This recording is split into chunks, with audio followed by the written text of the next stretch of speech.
Hello, thank you so much for joining us this evening for our 2025 cohort of Women at MIT Fellows. My name is Tara Webb. I'm the Women at MIT Project Archivist at MIT. This fellowship that we're celebrating today provides funding for artists, activists, musicians, writers, and scholars who are engaged in the expansion and expression of knowledge to help inform the understanding of women in MIT's history and in the history of science, technology, engineering, and mathematics, particularly through the interdisciplinary lenses and methodologies of women's studies, gender studies, and race and ethnic studies.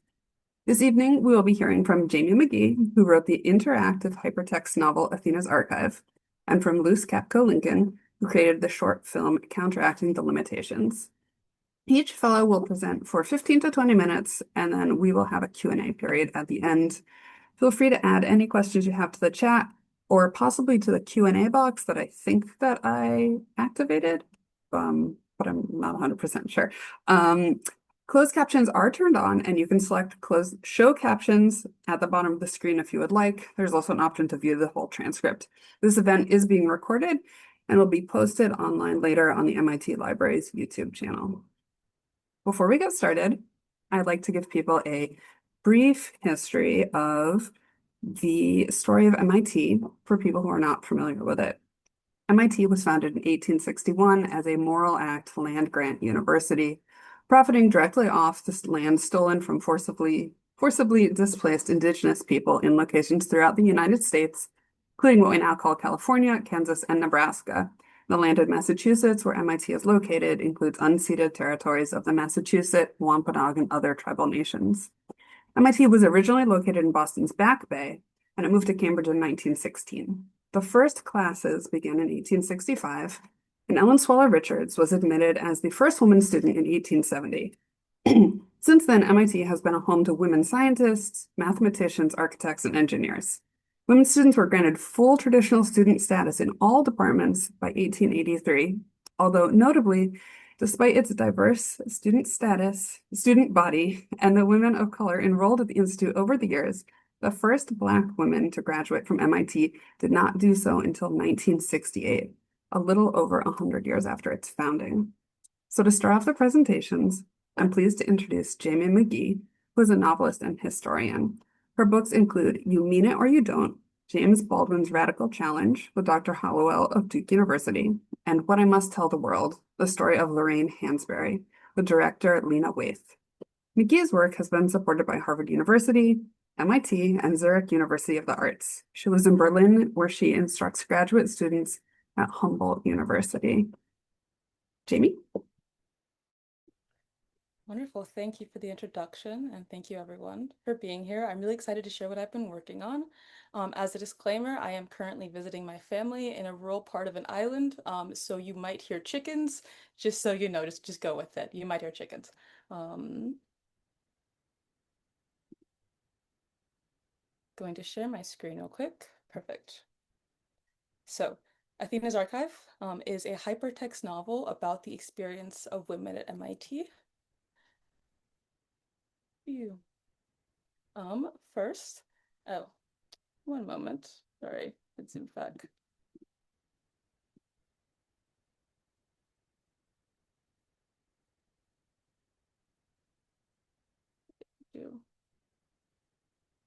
Is it working now? Hold on. Let me start over. I apologize. Technology is fun.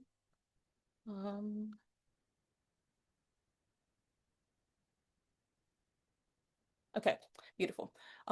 So yes, first I want to go over the story. I'll talk a little bit about the theory of hypernarrativity and hyperlinks created by Dr. Janet Murray, or really developed and forwarded by Dr. Janet Murray, an MIT professor. I'll look at the creation process, a couple of the difficulties, and then we'll follow up with the next steps. So Athena's Archive.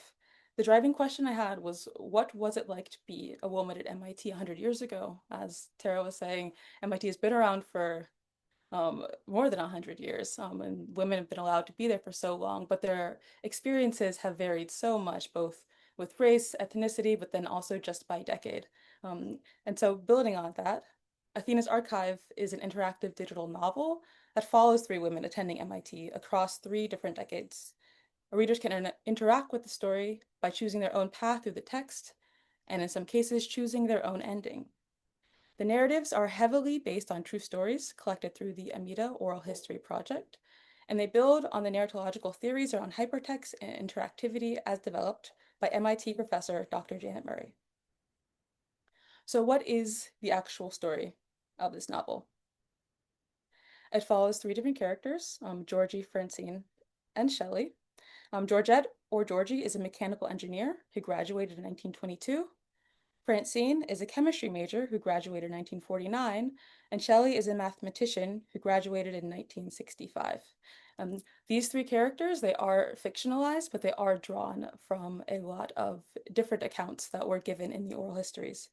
I chose these decades in particular because I wanted a broader spread of women's experiences rather than just pick one decade or even one year. And I thought that this would give a really good introduction to the experience of women at MIT across the early to mid 20th century. Specifically, I based all of these three stories on the oral history accounts from 44 different MIT grads. Amida right now has, I think, 121 interviews, and I went through all of them, but I ended up going with these 44 and picking vignettes. Some people I just picked a few lines or ideas from. Some I went more in depth, but these I do want to give credit where credit is due. These 44 women really inspired the story. Next, I want to just quickly go through the three different strands. The way that the novel is set up, at the beginning, early choices will allow the reader to take one of three different paths, to follow one of three different characters, and then along the way, they'll be able to make different choices and interact with the story in different ways. The first character, taking place 1920s, is Georgie. After World War I forces her to flee her home in Belgium, Georgette, or Georgie, struggles to adjust to the United States. The men at MIT, who can't believe there's a woman in their engineering classes, just make life worse. A slow-burning friendship with another female student finally makes Georgie feel at home. But when tragedy drives them apart, will she have anywhere left to go?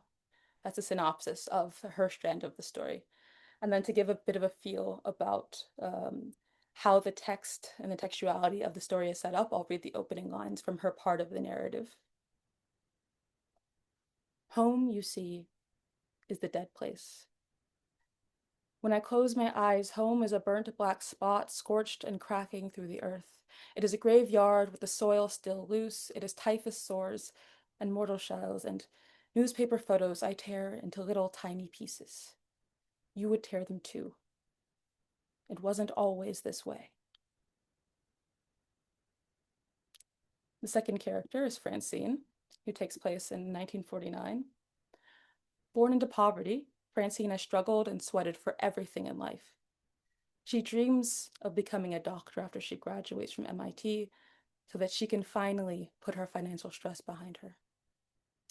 For medical school, though, she needs money, and she'll do any odd job to get it. But when one final job becomes more sinister than it seems, will Francine be able to recover, or are her dreams gone for good? And the opening to her section is as follows.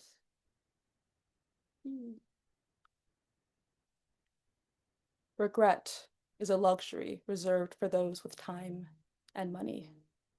Do I wish things had been different?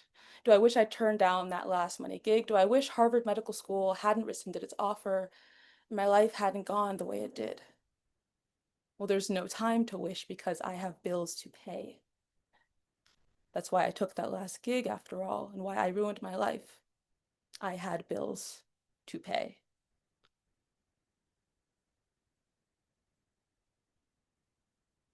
And the final character, who takes place in the 1960s, is Shelley. This is the synopsis of her strand of the novel.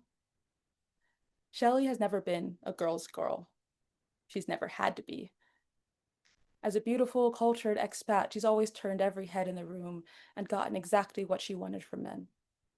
It was true overseas, and now it's true at MIT.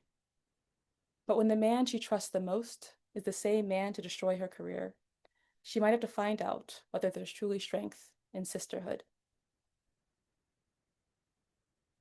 The opening to her novel. Men made me what I am. My father raised me to be brave, my brothers trained me to be strong, and my husband sharpened my wit. But my mother unfortunately made me a woman. She birthed me with this curse. See, everything good that I am, well, that came from men. Well, at least that's what I thought, until the same men destroyed my life. Now I want to go a little bit into the underlying theories and methodologies that I used in order to create this interactive novel. Specifically, I want to answer these two questions. One, what is interactive hyperfiction? And very closely related to that, who is Dr. Janet Murray? Hyperfiction is just a digital novel that allows reader to traverse and progress through a narrative via hyperlinks rather than turned pages.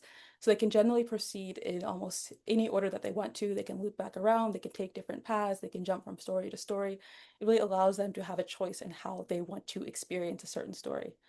It allows for greater agency, as well as in some cases, depending on the material, greater learning because it's been used as a learning tool. In fact, it was largely spearheaded by former MIT professor, Dr. Janet Murray, who first really got involved in this format because she wanted to use it to develop language learning projects. And it was her archival materials that I pulled on the most in order to get the theory and the basis for this project. So going hand in hand with that, the actual creative process of it. Step one was to gather all the interviews. As mentioned, there were about 121, and I narrowed it down to 44, but first I had to go through all of them. Um, Originally, I wanted to just focus on a, originally I wanted to just focus on computer science because I thought that it would go hand in hand, like a digital medium with people who are studying the digital arts. However, once I really started getting into the different interviews, I realized I just had to include more perspectives. And I also knew that I wanted to work on the interviews because I wanted to prioritize the actual words of women and their experiences rather than my own narrative. Um, After all, who knows what it's like to live through this time better than the people who actually lived it? I had thought about many different ways to approach this, where one of them was to use a lot of secondary material. And I'll talk a bit about the problems I ran into later, but originally this is going to be a very different project and one I would end up having to use a lot of secondary material for. However, turning to the interviews allowed me to get a much more present and a much more immediate look at that time period. And so once I discovered these, it was a no-brainer. I decided I really wanted to prioritize the words of the actual women who lived this. And what changed my mind specifically was when I was reading through for fun, um, just a couple of the interviews. I was like, oh, what is this project? And I decided to start with the earliest one I found, which was from 1922, out of pure curiosity. Just like, oh, what was it like to be back there? Because it was so different. I assumed, but I didn't know how. And then on the first pages, she was talking about learning wireless telegraphy to aid the World War I effort, and then about how she was struggling to find a career during the 1920s because they wouldn't hire women at all, and then about during the Great Depression, and then she talked about discovering bootleg coal mines, and I was like, this is very different, and I really want to include these points. And so after hers, I started wondering, what else am I missing? And so I started to go down a rabbit hole. First, I read the 1920s accounts, and the 1930s accounts, the 1940s accounts, and then by the time I had gotten to the end, I was like, this is all too fascinating. My problem is I don't know what to cut out because I want to include it all, which led to step two, which is all of the annotating that I ended up doing. I ended up taking really extensive notes because I knew that I wanted to make a project out of this, but I wasn't quite sure what exactly format I wanted to take or what format I wanted the narrative to take. So I took different notes on a lot of different elements and different themes so that I could go back and have that ready for whichever path that I wanted to take. And in the end, I ended up going through 3,100 pages of interviews. They're all very colorful, so they're kind of fun to look at. But I would say that this was one of the hardest parts, was actually narrowing everything down. Reading the 3,100 pages had taken a long time, but in some ways cutting it down was harder because, as mentioned, I wanted to use details from everything, really. And in the end, I had to leave a lot of my favorite inserts on the cutting room floor because they just didn't fit in with the rest of the narrative in this particular iteration. Maybe I'll expand it later and bring in some of these I want to read one of the stories that particularly struck me that I wasn't able to fit in because it didn't fit the time period that I wanted to work with. But this is one of the first vignettes that I read where I was like, oof, this is a kick in the stomach. One funny episode is when I got pregnant. I decided to work on my teaching and get a grant and get established for 3 years. And once I got all of that, I said, okay, now I'm gonna have a baby. When I got pregnant, they had this little handbook for employees. And I was looking through to see what there'd be for maternity.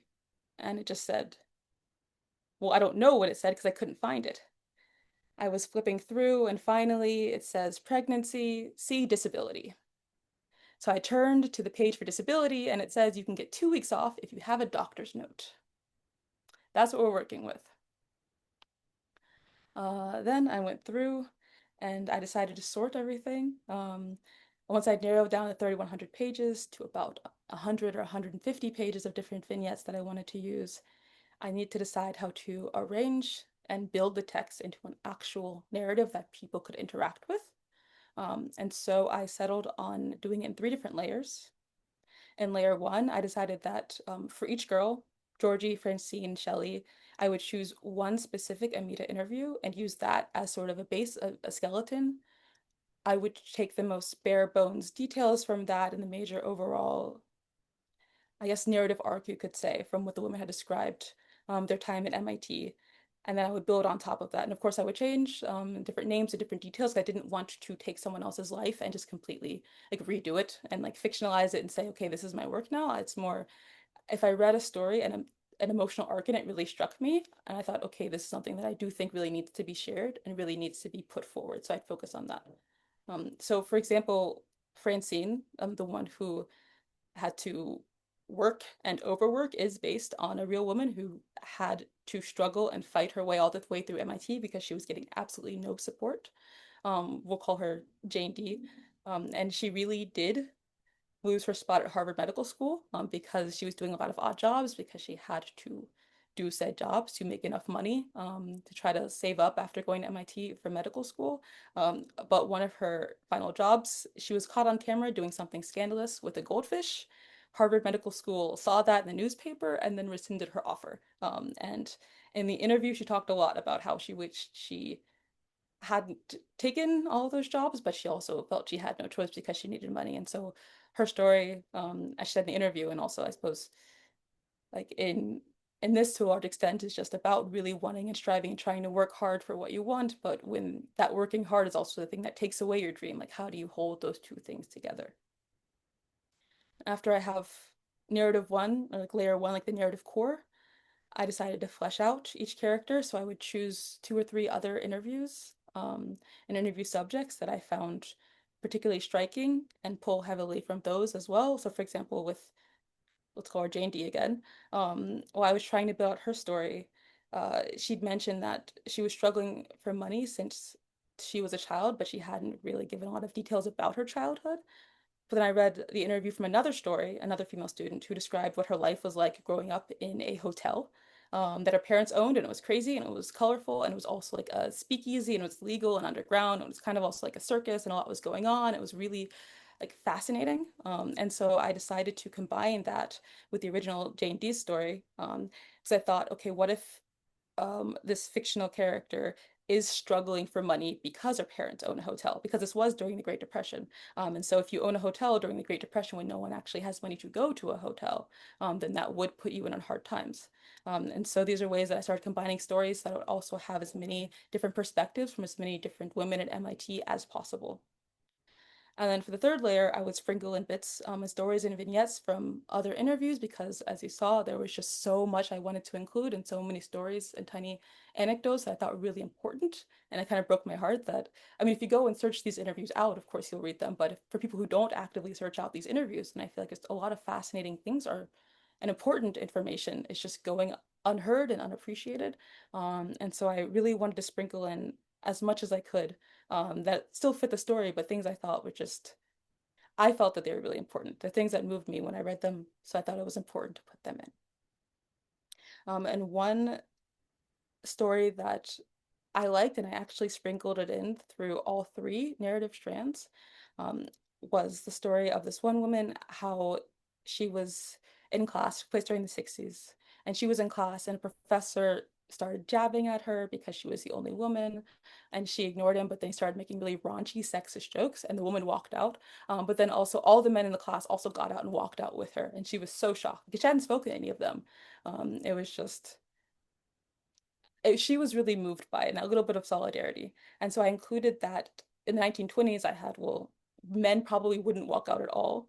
And the woman might not even walk out because in the 1920s, the accounts I read, the women were just so grateful to be there that they didn't even dare speak out against sexism at all. From the interviews, they talked about that. In the 1940s, I had that, okay, a woman walked out, but the men probably wouldn't walk out with her. And in the 1960s, I included the original story, which is when by that time the men also did walk out. And I kind of did that. I know obviously progress isn't perfect or a straight line, but I did think that this was an opportunity to show how different attitudes towards women, and specifically women at MIT, can shift across different decades.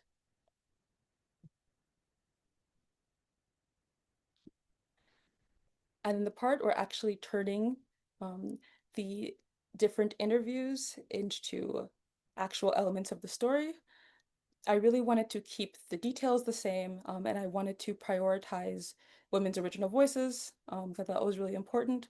But I also did need to add a little bit of narrative connective tissue in certain places to tie everything together, especially because I'm combining strands from so many different stories. And also because it's interactive, readers can choose to go down certain paths and they'll see some things and they won't see other things.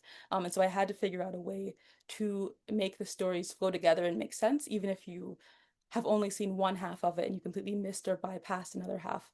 So a lot of the fictionalizing that I did was to bring these different elements together. So here's an example of an passage. This part is the actual quote from the woman, and in the next slide, I'll show the way that I added a bit more of a literary voice to it so that it was more cohesive with the rest of the text, just as an example of the work that I ended up doing. Um, Well, I missed having that as a career because I really wanted to go to medical school. I didn't have any money to do that. I didn't have any money at all. I was already married even then, but I always wanted to go to medical school. And then the fictionalized version. I missed it, my chance. We all get one chance in life, and I missed mine. Sometimes I like to delude myself and pretend it's not too late. It helps keeps me sane this little while because otherwise I have to accept that it's over. It's hard to believe that I had the grades, I had the admission, I had my whole career ahead of me, but the money just wasn't there. Money, it's always, always money in the end, isn't it? I wanted to go to medical school, but I didn't have the money to go, so I didn't go. 2 plus 2 is 4, and it will always equal 4. And besides, I was married, so when would I have found the time? But still, I always wanted to go to medical school. And the final step of this was to actually turn this into a narrative that people could play with, which is the coding section. And because I'm a novelist by trade and not a computer scientist, this part was the most difficult, but I had a lot of friends who did a lot of help. Um, and so, yeah, it ended up, I used Twine, which is just an open source software particularly made for interactive narrative, and then Twine combined with CSS. And so for this, I wanted to just finish up by giving an example of the narrative, just to like walk through a bit how it works and how it ended up looking. I'm still going through and like finishing up playtesting and editing for bugs and everything like that. And obviously I can't show the whole game right now. This is a 20-minute presentation and I'm bumping up against that. But I did want to show just a little bit to give a taste. So yes, okay. So the context for this is Georgie's story, and her family fled Belgium for the US before World War I began, when she was still a young teenager, because they did sense the danger that was brewing. Since then, she spent all of high school trying to feel at home and fit in America, but it's not working. One of her teachers suggested she join the war effort by learning wireless telegraphy. She and her female classmates did, and marched over to the military and said, quote, "We are ready to save the world for democracy," but the military turned them down because they were teenage girls. And so Georgie decided to become a farmerette instead.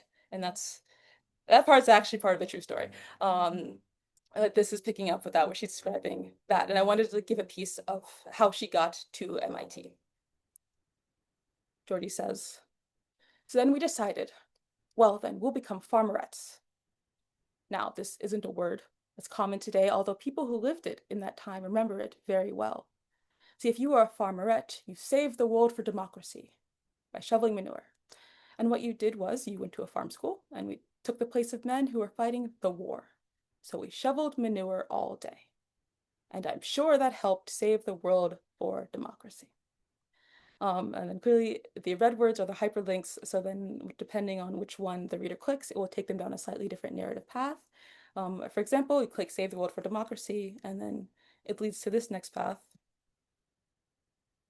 Still, I dedicated every night to tinkering with my crystal radio.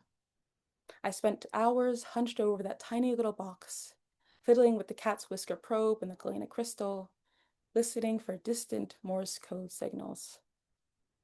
And with my fingers on the desk, I drummed out all the words I wished I could send. And then the reader can choose which of those Morse code paths they want to follow. If they choose the first one, it means home. The second one, it means family. The third one, it means longing. And all three of those paths will lead back to this one. Even though I didn't have a transmitter, part of me hoped that someone back in Belgium would hear me and send a message back, and that I'd be the only one in the world to receive it. If I just kept listening hard enough, this could come true. And because she wanted to be the only one in the world, there's also only one hyperlink on this page. My classmates had no idea that I kept up with the crystal radio long after the military had rejected us. When she found out, one said, well, you oughtn't go to Smith College, you ought to go to MIT. And actually clicking MIT will lead you to how she got to MIT. And these are her actual words, I didn't change these. She said, MIT, they don't take girls. But the idea stuck in my crop, but I wrote a letter to the registrar, and I signed my initials so he wouldn't know I was a girl. And the circular came, and I looked through it, and on the very last page, it said something about female students in small print. And I said, they must take girls if it says female students. So I ran for my aunt, and I said, would you take me to see the dean? I'm quickly touching on a couple of the difficulties that we bumped into. First was the lack of material on the Athena project, which is the project that Janet Murray spearheaded and was actually what I really wanted to focus this on originally. My original project was to create a hypertext novel about the creation of the Athena language learning project and the experience of women specifically at MIT during that project. So that project, developed by Dr. Murray, aimed to use different interactive scenarios to teach learners French. For example, by playing a video game where the protagonist needs to read apartment ads and rent an apartment, then the player would theoretically learn how to read apartment ads in French and rent an apartment in French, which was groundbreaking for the 1980s. It would be groundbreaking even today, really. However, when I went through Murray's archives, there was not enough material on the actual creation. There was material, there were very dry notes and there were programmer notes, but there wasn't a lot of actual emotional detail, which I was just kind of hoping maybe you never know what's going to pop up in the archives, but it wasn't that. But I knew that I really wanted to include perspectives of women at this time, so switching to the Amida Oral History Project was, I think, the best decision I could have made because it really gave everything I was looking for. The second issue was a lack of certain narratives. As Sarah mentioned, the first Black woman didn't graduate till the 60s, and there were very few narratives from queer people, POC people, disabled people, and the few narratives that there were painted a very different picture of MIT than the other narratives did, which I found interesting. For example, a lot of the women, I would say 40% of them, of the interviews that I read, loved McCormick, the house, and loved living with women, and said it was like a sorority, and said they felt so at home, and they really loved this. They finally had their own dorm and their own space. But then I read a narrative from, it might have been Shirley Jackson, one of the Black women there, who talked about how she said at McCormick, no one spoke to her. It was really awkward, and she didn't feel comfortable there. And like that was all she had to say. She's like, yeah, I didn't like it. No one talked to me. I was like, oh, that's a new perspective. And that's important. Those things are really important because it's something I wouldn't have thought about if it hadn't been.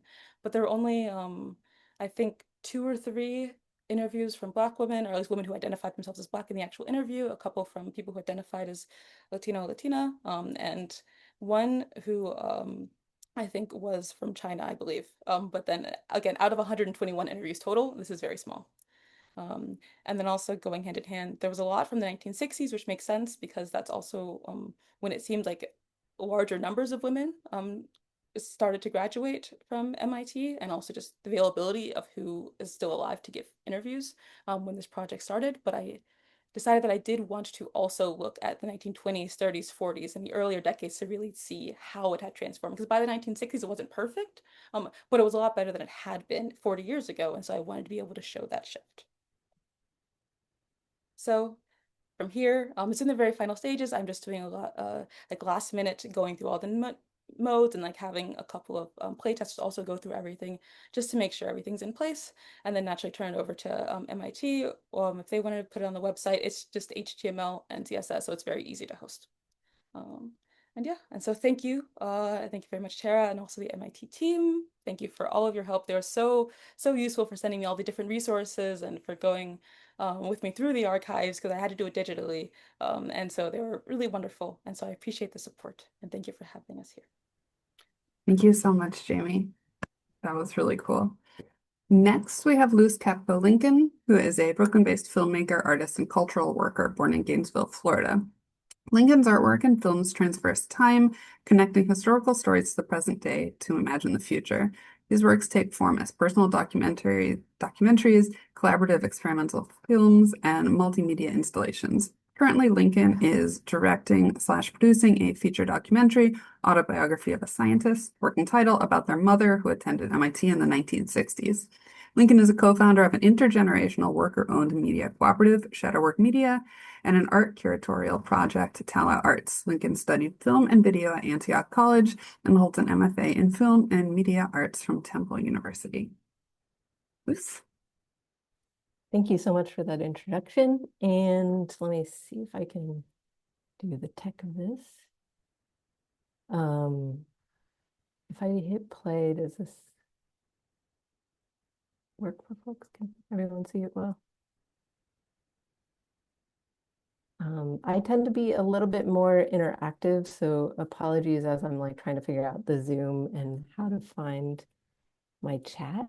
Wait, how do I do it? This might not be my forte. Okay, so I do want to do some up front, like I can't really see my chat, so I will go back to the chat thing.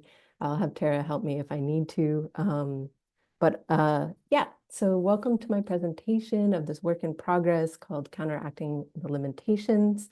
What I'm going to go through today is more of theoretical process, some context of how I got here, what I found in the art and in the MIT distinctive collections, and then also share some rough things here and there with a caveat to say that the film is in progress. Films take a while to put together, but I feel really excited about the script form that it's taking right now. So as we go. So before I get started, this is the one where I wish I had the chat up, and it's just that I would love for folks to think about this word archive and think about when I say this word, what are the thoughts, feelings, reactions, maybe even sensory impressions that come up for you. I think I would want to start here because I feel like this is where I started. Is that I applied to this fellowship and got really excited about it because, well, I love the archives. And maybe I romanticize the archives quite a bit.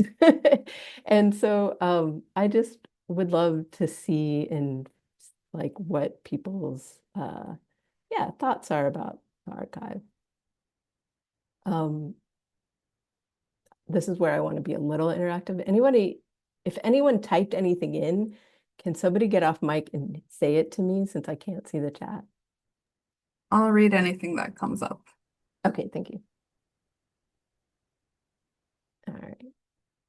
Well, for me, I'll start with just thinking about the the cultural producers, the theorists, the writers out there who are really working in the archives, And we can't really go that far without thinking about Saidiya Hartman's work. And I just love this quote so much that I wanted to share it with you before I start, which is really sort of embodied where I feel like this work has taken me.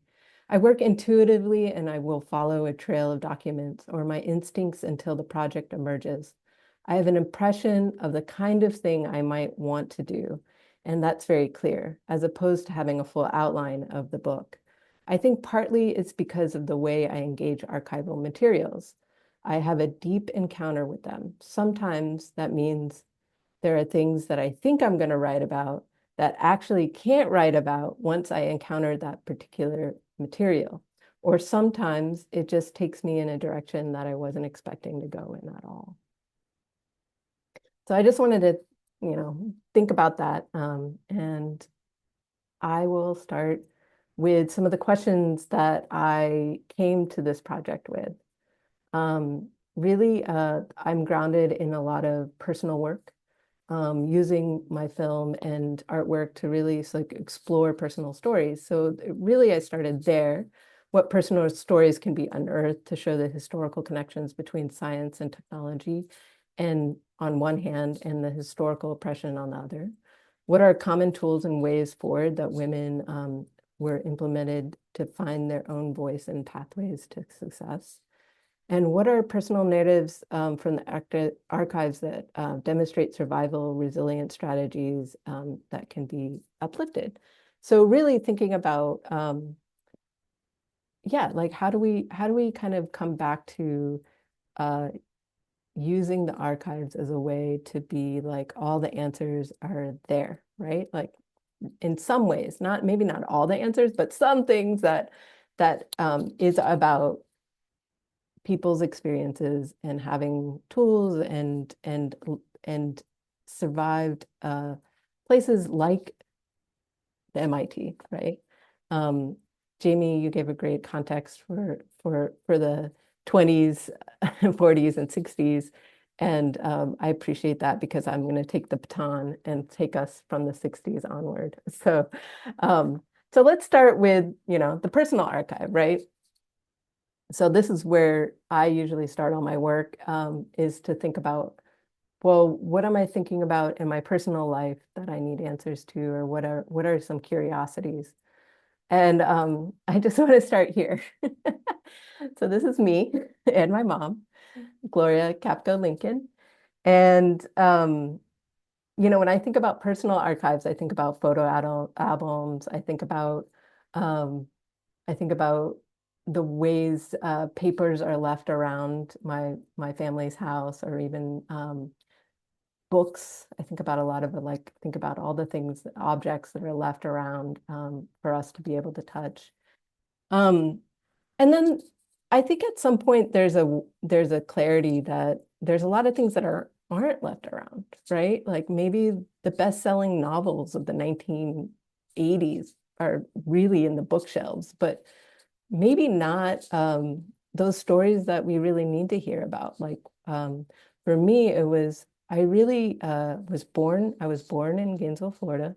I had a lot of clarity about uh, my dad's family, who was from Massachusetts, and this, very white family that I could travel to.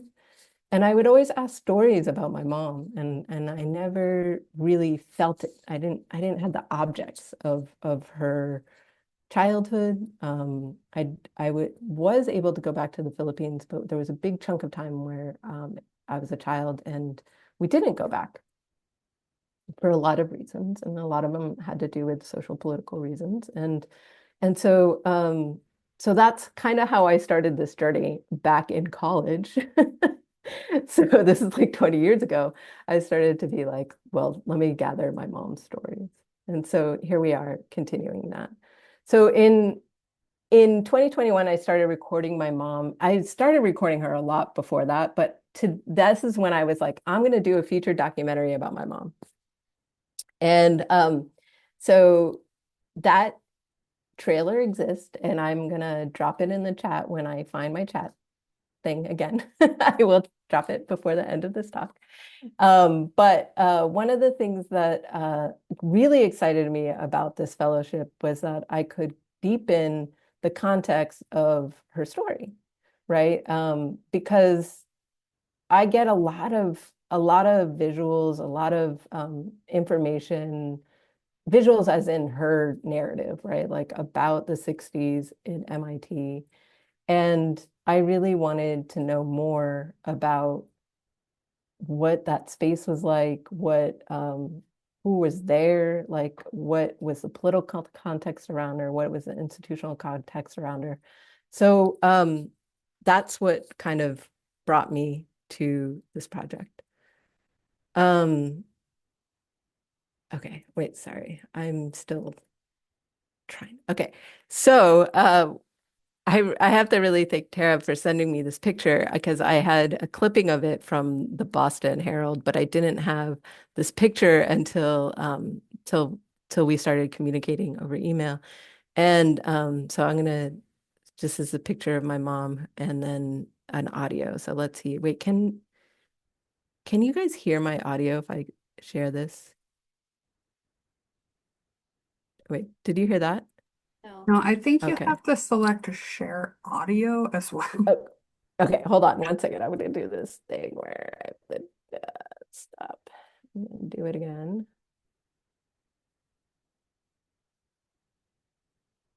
Hmm. Okay, yeah, I see. Share sound.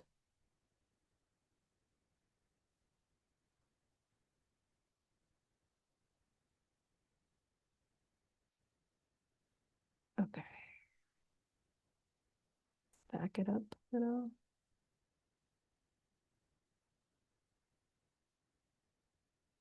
I was at MIT in 1962, started my master's degree and finished that in 1964. And right after that, I started to be a PhD curriculum until December 1967. It is a Department of Food Science, Nutrition and Food Science. All I know was there are not many women in MIT, but in that department were at least 6 Filipina. Yeah, that same time that I was there. Me first, and then Myrna, and then Lita, Myrna, Lydia, and then Hilda came. So we're all 5. Who did I? Oh, me. Counteracting the limitation of being a short Asian woman, I just smiled, and everybody liked me smiling. And actually, for the longest time, he said, everybody just said I'm the most innocent person they know, so they don't want to corrupt me. This, I mean, I think it's sexual advances or so. I just ignore them, so they think that I just didn't know. Even in my final oral defense of my dissertation, after I passed, one of the professors said, "You are the prettiest PhD I have known." It's a put down. You know, like, did they pass me because I was pretty?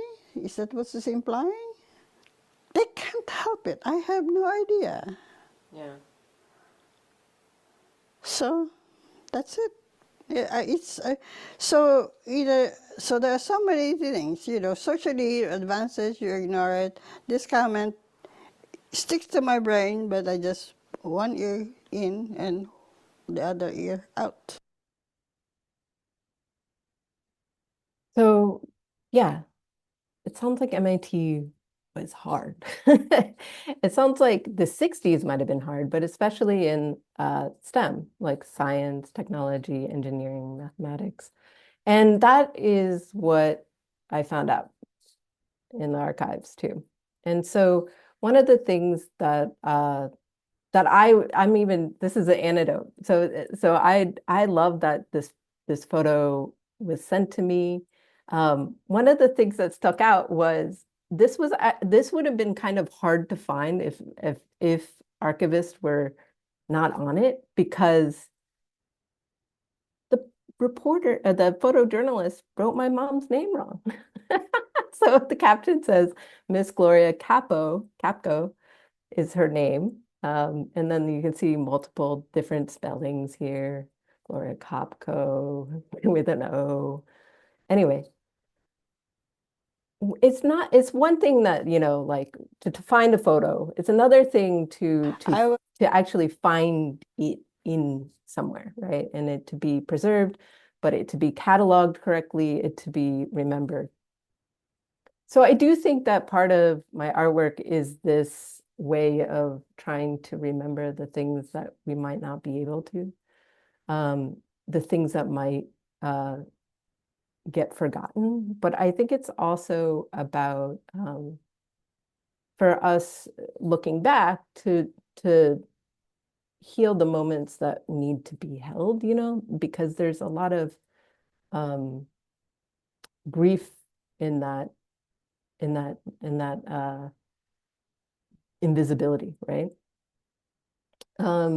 So anyway, so that's how I got here. And so this is where I'm going, right? Is that I do think the idea of the short film that I'm making for this fellowship is informed by my mom's story, but it's about trying to find what are the other resilient stories out there, and how do I find other women of color, Black women, Native American women, Latinx women out there doing hard work of trying to be scientists or engineers.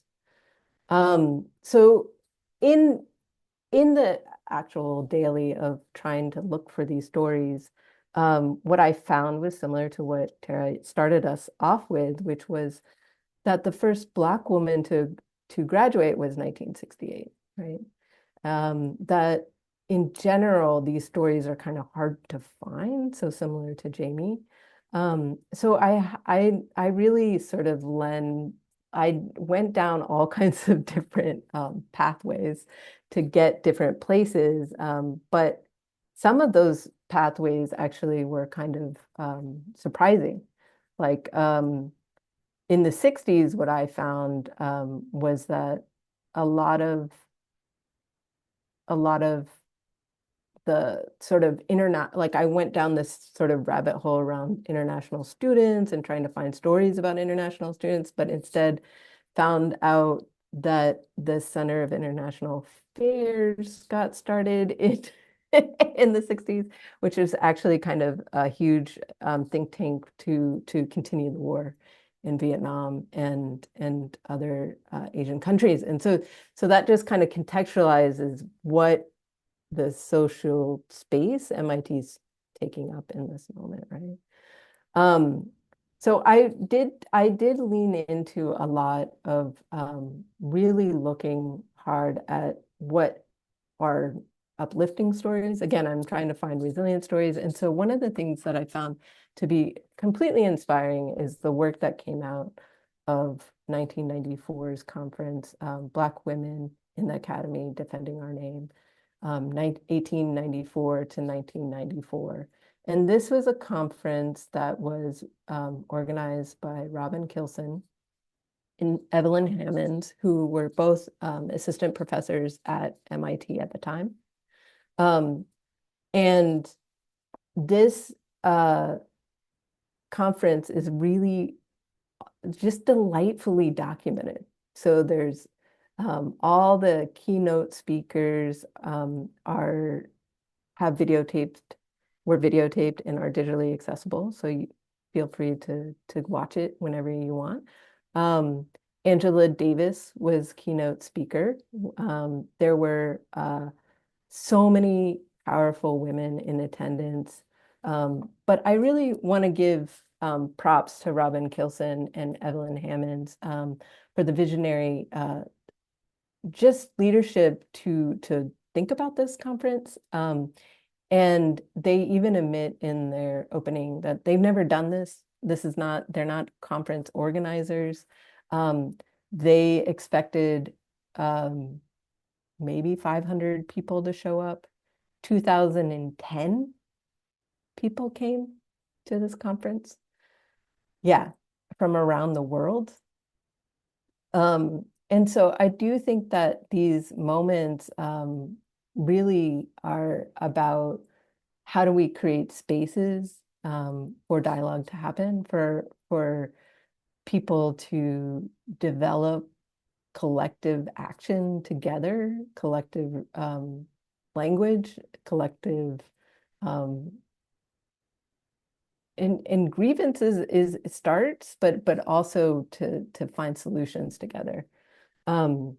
So I really leaned heavily into this, and I do think that I just want to share this really sweet clip because let's see if this will So play. on behalf of all of us, I would like to ask Robin and Evelyn to come on stage again because I want to thank them in a proper way.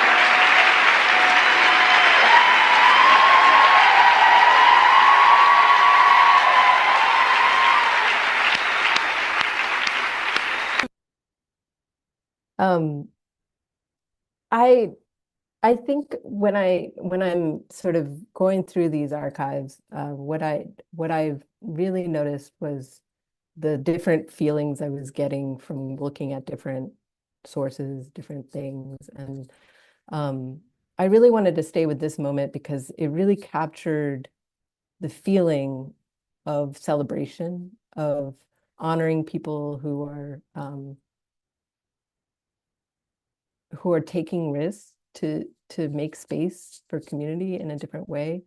I think uh, I don't know if everyone here knows Angela Davis's work, but Angela Davis is, an important um, person that I've been following since, I was a teenager, so probably around this time. And, but I don't know Robin Kilson's name, and I don't know Evelyn Hammond's name before this fellowship. And I think that's really important to say that even in a feminist space or a radical space, that we tend to have some celebrities, people that we hear again and again and again. And I want to like really spend time, giving flowers to the people that are doing the work that might not be known as much. So what I would love for this film is to continue down this um, path of thinking about this conference. I'm going to shout out a friend of mine who's on here, Amy Angiri, who was at the conference. And I would love to like really think about the ways that we capture stories that are outside of the archives as well. So I'm excited to sit down with them and have a conversation about the impact of the conference had on their life, but also people like Robin Kilson, who was one of their mentors. Um, so that's coming. The other thing I will say that came out of this research is to really thinking about, I said this in the conference in relationship, but like what are spaces that allow for us to find each other, to find ways out of what seems from Jamie's narratives is these oppressive like situations, like whether it's my mom's story saying, like an advisor giving her a sexist comment, at a moment of celebration, really. And so I'm thinking about the spaces of MIT a lot when I'm like going through the buildings and all that stuff. And one of the things that my mom highlighted was the Cheney room. So I'm like sort of piecing all these things together, and then I want to visually share with you what I've been working on. So when I was not in when I wasn't in the archives, I was at the Makers Lab in the basement of MIT, cutting out 16 millimeter films. And part of this is just me doing some experiments myself of experimental film practice. So I'm going to share with you some possibility of like what that visual could look like for these stories of like thinking about spaces, but also like how to use, I can, yeah, I'll get back to it, but let me share with some like conceptual visuals that will pull this together a little bit. So on behalf of all Okay, this. So it's, you see here, this is just me animating the film strips that I've put together, and I've looped on top of pictures of the Cheney room. Oops, sorry. So here you go, one more time. And so I took the laser cutter and we cut frame by frame holes into this film. And this idea I'm going to use continually to be the mask of like the feeling of trying to find things that, may be there, may not be there, whether the stories.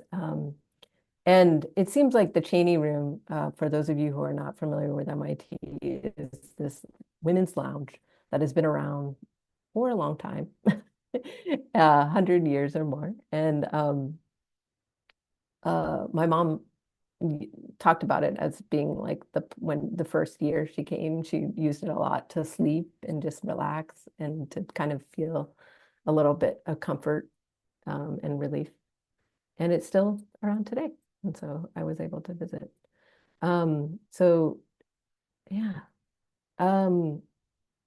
The last thing that I want to say is that I just wanted to show the faculty because I did go down this other route, which is that one of the most famous women who really are fighting for women's rights, especially in STEM at MIT, is Nancy Hopkins. And I did go down the rabbit hole of Nancy Hopkins' story. But I think it's important for us to contextualize also women of color specifically.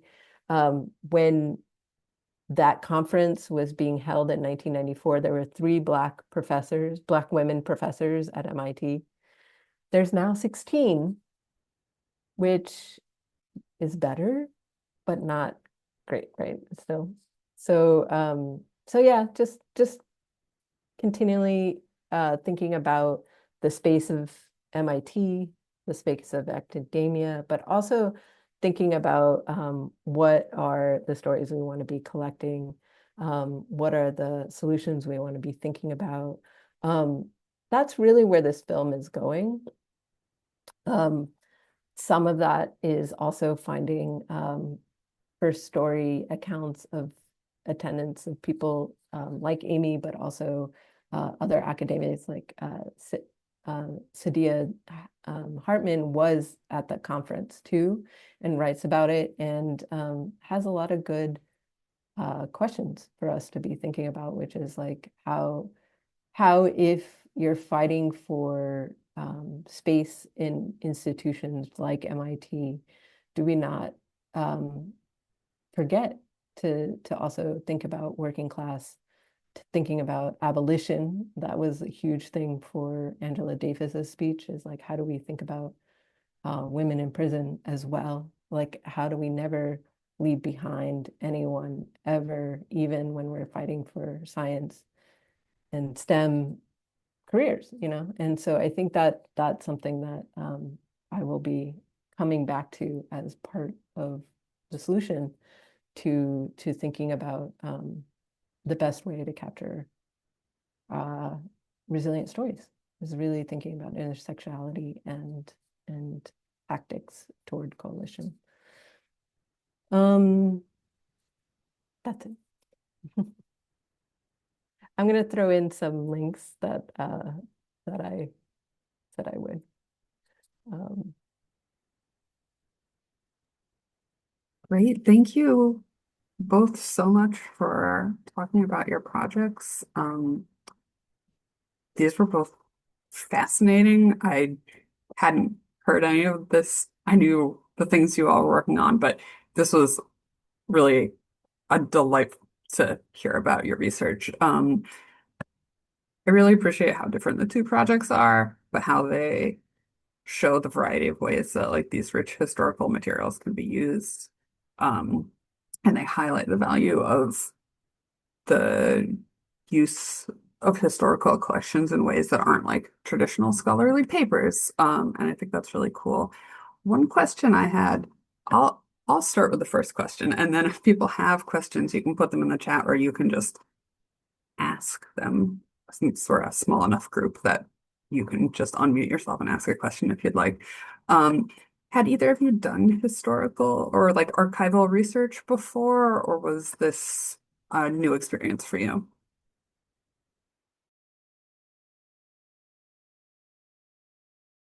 Yeah, I'll jump in. I had, but never with oral interviews. I'd worked mostly with like actual written texts, like people's diaries, entries, or journals, or published books before. So that part was new. yeah, I realized in the process of this that I've been going to archives, specifically starting in undergrad, to really look at films and film archives and try to do my own archival producing for documentaries I was thinking about and working on. Yeah.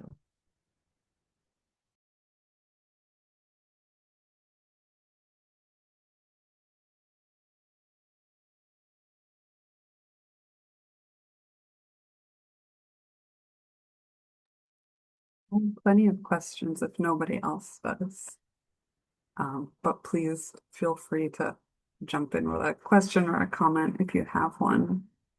Um, oh, good, you put a link to your trailer in the chat. Thank you, Luce. I was wondering, I know that there were sort of some changes in direction for both of you from your like original proposals to what came out of it. And I think there's first a comment and then a question. I think that there's something about archival research that's really similar to like the creative act, where like what you think you're going for isn't like necessarily what you're able to get to.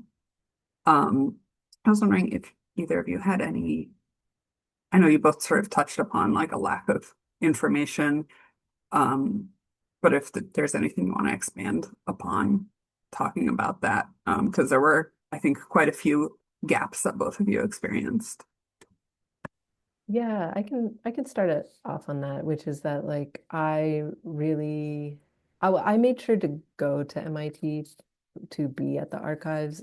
That for me is really important, partly because I'm so visual and I want to be in the space that I'm making things. So it was actually also part of my filmmaking practice.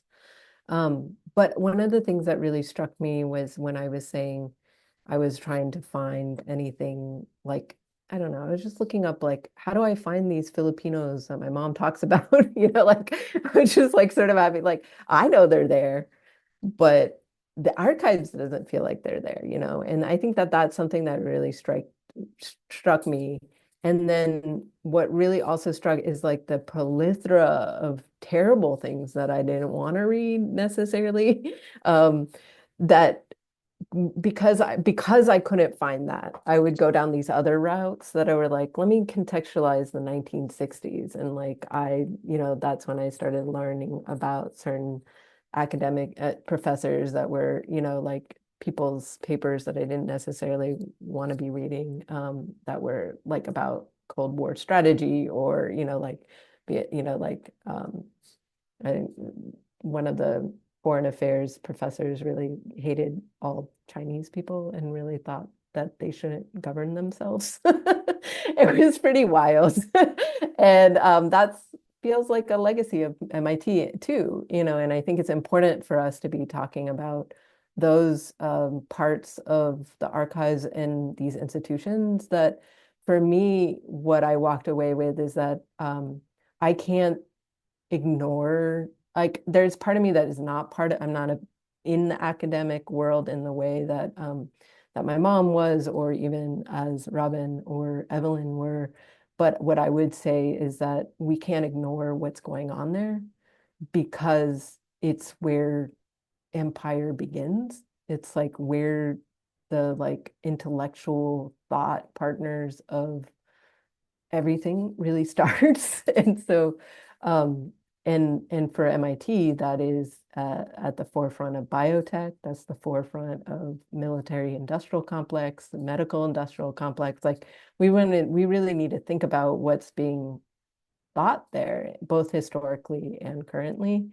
And that's what I hope my work to kind of also bring out is a little bit of this dialectic of like what's being emerges outside of that to sort of counteract that, but also what should we be thinking about? Because what I really walked away with, that I'm living in the imagination of somebody from the 1960s. Like, whoa, like that's wild. Like that some white dude really just thought about social media and now we're in it.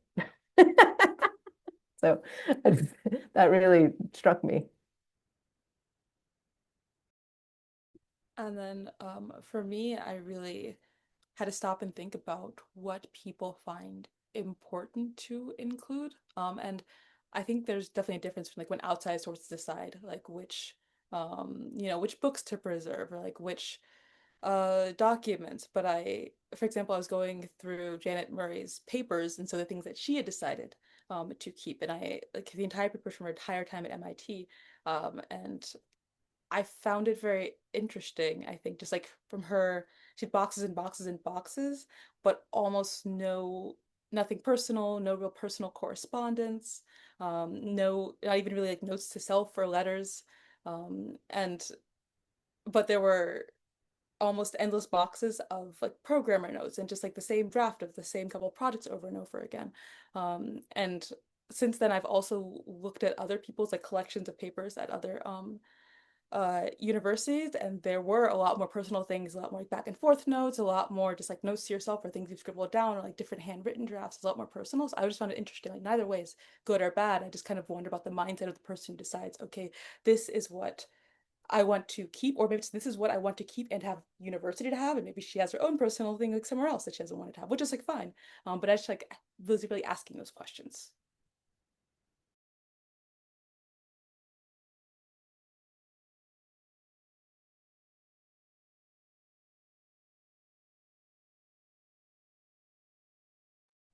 I think Jaylene maybe has a question. If you want to hop in, please feel free. Yes, I do. Hi. Uh, both of you I want to say how incredibly interesting your projects sound and how cool it is that you were sharing with us. I have a question, a little odd in nature, I suppose. How do you balance being informed about the history of MIT and not being overwhelmed or disheartened by the history of the place, the realities that the women in the past faced, while also realizing that it can be difficult to carry all that knowledge? I know you mentioned briefly in your presentation, Luce, is that your name?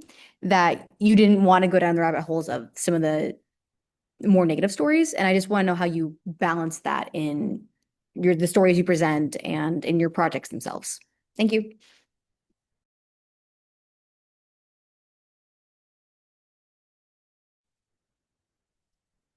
Yeah, I mean, I think similar to what I just said is that sometimes we have to share the negative stories to give the context to the other stories, if that makes sense. So, um, yeah, even starting off this presentation with that little clip from my mom, like that, I know that, her time at MIT wasn't negative the way that story is, it's just that like that's what came up when she thought about counteracting the limitations. Like, what are the limitations?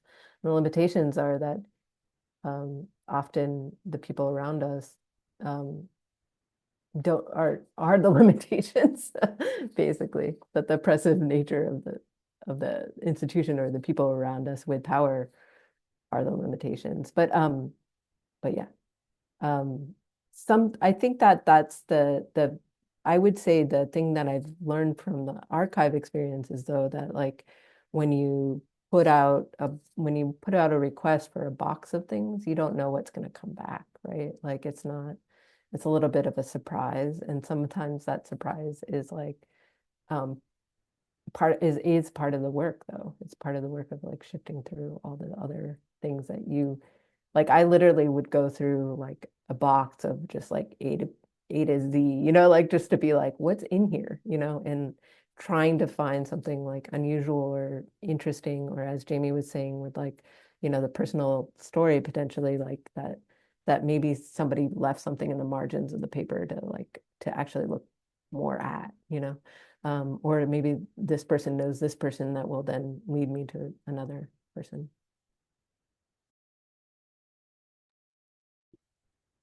And for me, in terms of like how to bear it all, the weight of the dark side of MIT and everything that I've uncovered during the research process, I think, at least for me emotionally, what helped a lot were that in the same oral interviews where they had talked about something really dark and terrible, they also talked about either how they surmounted that or like they gave like a funny anecdote or something.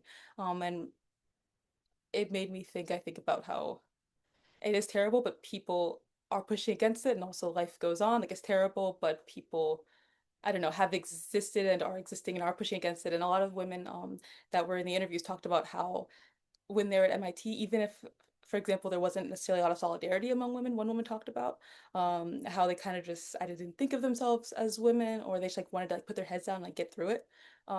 But then after that had like joined women's associations, and then were like now giving money back and like now like actively trying to work. And so the same women that had been put down and discriminated during their time at MIT are now actively working against that and working to make it a better place in a lot of regards. And so for me, that gave me, sounds cliche, but that did give me a little bit of hope, I think, especially, yeah, looking at how, and I know it's also cliche to say like, oh, it was so much worse back then.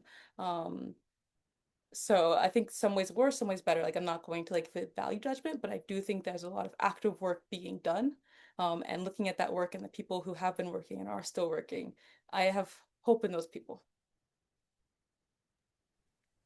We have one question in the chat and then Amy, and then we probably have time for one more after that if anyone else wants them. So I'll read the chat question. You two can respond, and then Amy, you can hop in and ask your question.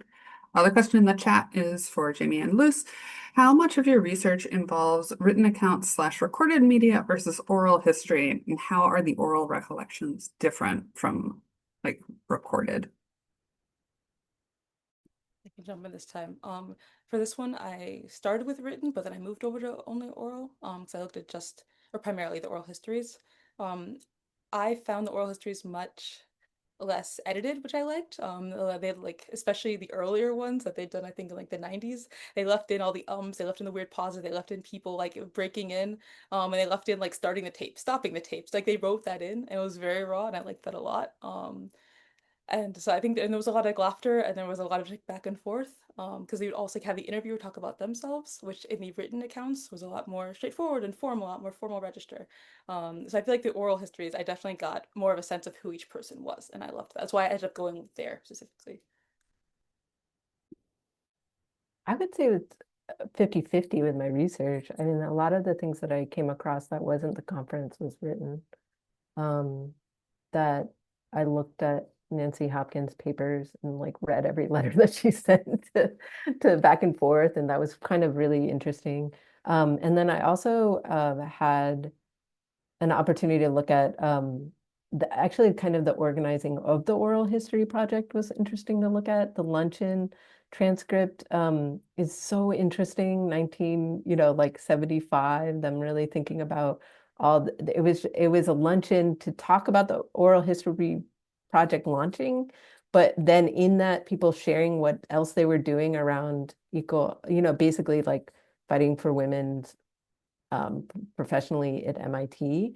And so what was cool and almost frustrating for me as a filmmaker and somebody who wants that archive video material, is that they kept referencing all these films that I was like, where are those? Where are those? And like, like, and that felt frustrating, is like this sort of this like, what I want is the recorded material. Like I do want the oral and I do want the video. And I'm sitting here looking at paper being like, oh, this title will never exist. Or there was like this really awesome anecdote. They were saying that they had a high school and like first year students in acting doing like videotaping workplace like harm basically, and videotaping it as a way to kind of like skid it out, but also feel empowered in situations to like come up with alternatives.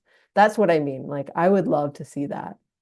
And 1975, that probably is like on, I don't even know what kind of format, because that was pre VHS. So yeah.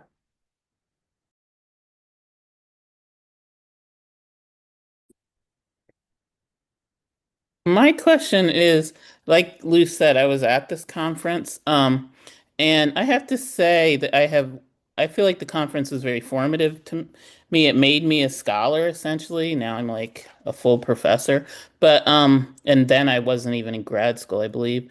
But, I have to say, MIT was not a welcoming space whatsoever.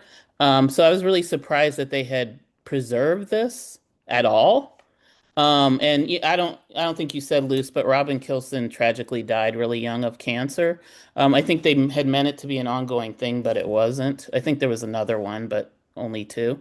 But I guess, I mean, this is a long prelude to my question, which is, what are, and other people have kind of asked shades of this, but I feel like what actually happened at that conference can't be captured in an archive. Because I feel like of all the people who were there, I'm sure there were many, many, many people like me who were young, and it made them a scholar, it made them see the possibility of scholarship. And in a way, it doesn't surprise me that the first Black person graduated in 68. That's literally still in my lifetime, you know? So it just wasn't a welcoming place. I don't find archives in general to be welcoming. So I'm wondering, like, what is left out? Because I 100% don't think what happened at that conference, which was pure magic, was captured in the archives. But of course, I haven't seen it, so I don't know. But I'm just curious about that.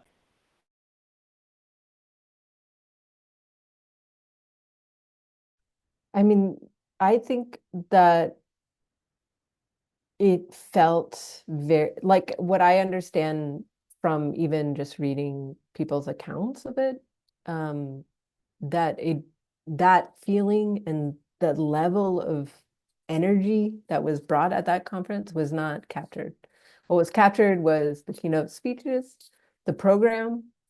Um, I would really have loved what they did with the luncheon of the oral history to have existed for that conference. Like I want to be a fly on the wall when Evelyn Hammonds and Robin Kilson are talking about the nitty gritty of like, you know, how did they make the decision to just keep letting people, like this is so important that we're just going to keep thousand, like we're at 2,000 people registered now. Like I want to know that nitty gritty conversation, and maybe that will be the conversation I ask Evelyn Hammonds, of really like getting more clarity about what are the things that that conference did for people and for herself, and I would love to hear from you, Amy, more. And for me, I feel like the thing that I really was reminded is that archives are not in the institutions, they're in our relationships. They're in the legacy that's left behind by people like Robin Kilson, right? I think it not coincidence that that Amy was there and that now I get to talk to Amy, who was mentored by Robin. I think that that's a full circle that I'm really leaning into. And obviously, I can't speak on the specific conference, but thank you, Amy, for your perspective and for bringing that up. And I do think, and it doesn't surprise me that MIT itself did not feel like a welcoming place. And just the fact that the first Black student graduated in 1968 But even so, that's what, like 50 plus years, there were still only like two Black accounts in the entire of all of the oral histories. So maybe they just didn't want to speak on their experiences, or maybe they weren't asked because they weren't thought people thought like their perspectives weren't important. I don't know, but you're right. There are so many voices and so many things that aren't being captured that should be. Just one more thing real quick, but because like the one thing for me was at my school there was one black female professor. And the weird thing that happened there was just actually seeing a bunch of black academics. Like I'd never seen that. And I don't think you can capture that in footage. Like I remember where I was sitting in that Angela Davis speech, but like you can't capture the sense of like wonder of seeing a bunch of black academics in an archive. But anyway, I'll stop. No, I agree. Archives are only part of the story. We usually just preserve sort of the records, the paperwork, letters, sometimes really cool, surprising, interesting notes, but it's certainly not like we need people who can interpret the history and who can do oral histories and like interact with people. And that's one of the special things I think about fostering a fellowship like the Women at MIT Fellowship, where we're not just looking for people who can take something from one piece of paper and put it on another piece of paper, but people who can really help the stories come alive and bring them to like a new generation of people and connect with people who were there. I mean, I think it's so cool that you were there. And then I know someone who was in one of the Amada oral histories that Jamie used. She posted, and she's also on this call. So I think it's just really a great way to see ways that archives can like still operate as part of the community even years after like an event has happened. But yeah, they in no way will ever be a way to capture the whole picture, especially if it was something pre cell phone era when like probably some parts were filmed that we don't have that maybe deteriorated or just were lost in the shuffle of time. Well, thank you all so much for joining us. Thank you again, Jamie and Luce. This was really awesome. I'll be putting this recording up on YouTube in the next couple of weeks, and we'll send an email out to everyone who registered so that you all can watch it, free watch as you will. And yeah, thank you all for coming and have a great rest of your day.